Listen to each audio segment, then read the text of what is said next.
சற்று முன் வெளியான முக்கிய அறிவிப்பின்படி பிஎஃப் பணத்தை 5 வருடங்களுக்கு முன் எடுத்தால் வரி கட்ட வேண்டுமா?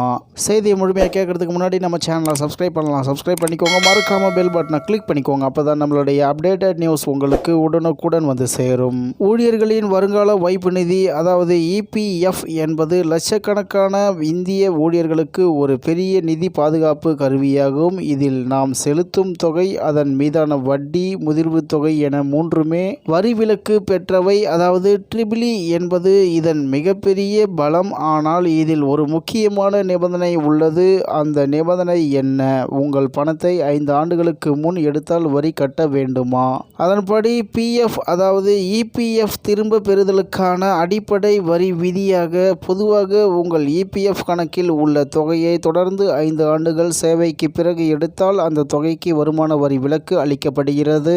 ஆனால் நீங்கள் 5 ஆண்டுகள் சேவை காலத்தை நிறைவு செய்வதற்கு முன்பே பணத்தை எடுத்தால் அது சில நிபந்தனைகளுக்கு உட்பட்டு வரிக்கு உட்பட்டதாக அதாவது டாக்ஸபிள் மாறும். உதாரணமாக, நீங்கள் 3 ஆண்டுகள் வேலை செய்து வேலையை விட்டு நின்று விட்டீர்கள். 2 மாதங்களுக்கு பிறகு முழு அதாவது இபிஎஃப் தொகையையும் எடுக்க விண்ணப்பித்தால் நீங்கள் வரியை செலுத்த வேண்டியிருக்கலாம். அதன்படி 5 வருடங்களுக்கு முன் எடுத்தால் வரி எவ்வளவு? ஒரு ஊழியர் 5 ஆண்டுகள் சேவை காலத்தை நிறைவு செய்யாமல் பிஎஃப் தொகையை திரும்ப பெற்றால் பொதுவாக நடப்பது இதுதான். பான் எண் சமர்ப்பிக்கப்பட்டால் ஊழியர் மற்றும் நிறுவனத்தின் பங்களிப்பு மற்றும் அதன் மீதான வட்டி ஆகியவற்றின் மீது 10% என்ற விகிதத்தில் மூலத்தில் வரி பிடித்தம் அதாவது டிடிஎஸ் செய்யப்படும். பான் எண் இல்லை என்றால் டிடிஎஸ் விகிதம் மிக அதிகமாக அதாவது 34.6 ஆக பிடிக்கப்படும். இதற்காக நீங்கள் கவலைப்பட தேவையில்லை. சில முக்கியமான சூழ்நிலைகளில் 5 வருடங்களுக்கு முன் எடுத்தாலும் வரி கிடையாது.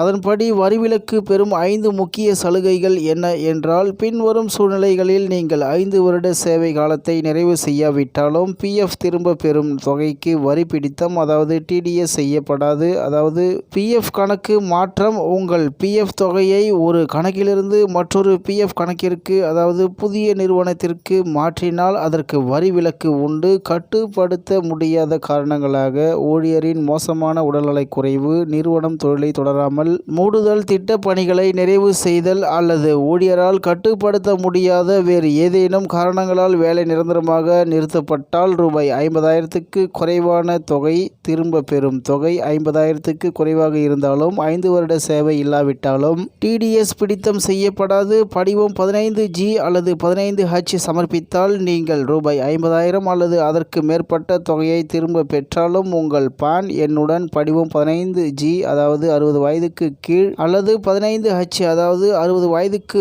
மேலை சமர்ப்பித்தால் டிடிஎஸ் பிடித்தம் இருக்காது. இந்த படிவம் உங்களுக்கு ஆண்டு வருமானம் வரி வரம்புக்குள் வரவில்லை என்பதை உறுதிப்படுத்துகிறது. 5 ஆண்டுகளுக்கு பிறகு எடுத்தால் இதுவே அடிப்படை விதி. 5 ஆண்டுகளுக்கு பிறகு எடுத்தால் முழுமையான வரி விலக்கு கிடைக்கும்.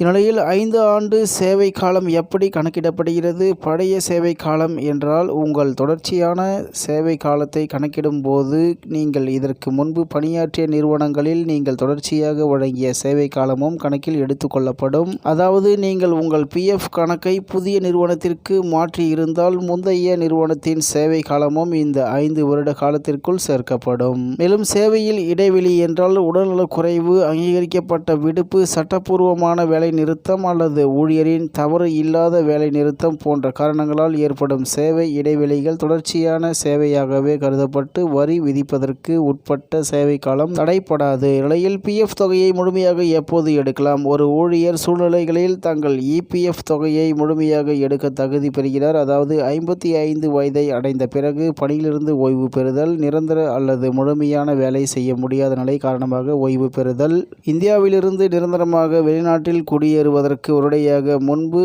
கூண்டோடு அல்லது தனிநபர் பணி நீக்கம் காரணமாக சேவை முடியும் போது, சுய விருப்ப பேரில் ஓய்வு பெறுதல் அதாவது வாலண்டரி ரிட்டையர்மெண்ட். மேலும் முழு தொகையையும் எடுக்க நீங்கள் விண்ணப்பிக்கும் தேதிக்கு முன்பு தொடர்ந்து 2 மாதங்கள் சேவையை பூர்த்தி செய்திருக்க வேண்டும் என்று தகவல் வெளியாகி உள்ளது என்பது குறிப்பிடத்தக்கது.